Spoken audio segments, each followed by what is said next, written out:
Okay, so I want you all to do me a favor. I want you all to stop listening to people tell you about the Anunnaki, the Book of Enoch, the fallen angels, demons, Satan, the devil. Look, as long as you believe that there is a power outside of you, as long as you believe that there is something causing your difficulties in life, that's a way to disarm you, to disempower you.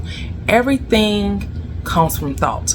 The world is mental. I know we want to believe that something else has some type of dominion over us, but no, scripture reminds us that we were given power and dominion over all things. Look, angels, fallen angels. Angels is what is we are told is angles of light, right? Angles of light is energy, right? Energy is thought. Thought is energy, right? Thought is a messenger, which thus is an angel, which thus is just your positive thinking, a message from your higher consciousness, which man calls God. So then what would a fallen angel be? That is what scripture would define as the demon, a devil, Satan, evil, which is what? Your negative thinking. Your higher thought has fallen into a lower state, the carnal mind, as Paul tells us. Please stop thinking for the life of you that there is something outside of you causing the things in your world to take place. No one, nothing or no one has power over you unless you give it power over you. Take your power back. Recognize that the creative power in man is his mind. Whatever a man mind conceives to do, it most certainly does. We see it, which is why we've turned this dream state into a horror, a nightmare. But once you come into the knowledge of truth and you go through the awakening, the enlightenment, then you come to realize there is no power outside of self. That the power was always within. It was never out there. That was the deception. The belief in duality, that was the fruit that was eaten off of the tree of knowledge of good and evil, believing that there was a such thing as evil, believing that there was such thing as another power.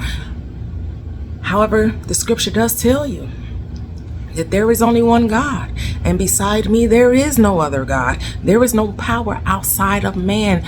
The mind of man is the will of God. The will of God is the mind of man. They're not separate, they're equal, there's one. That's why God didn't intervene on slavery. It couldn't. It doesn't go against its own law. It says it is done unto you as you believe. The law of life is the law of belief. People here, man here, created slavery and thus had to live by that law until the mind of man changed, which it did. It was slow in coming, but it happened. But we still have forms of slavery, but not chattel slavery, right? Not in this part of the world. But it only changed because the mind of man changed.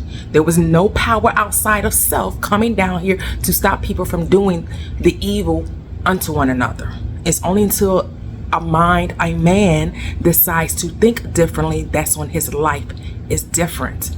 Please stop believing in a power outside of yourself.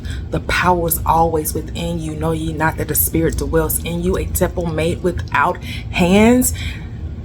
Angels, demons, and devils are just personifications of positive and negative thoughts. The world is mental. This game is played on the mind, on the field of the mind. You must get that. Please get that. Take your power back.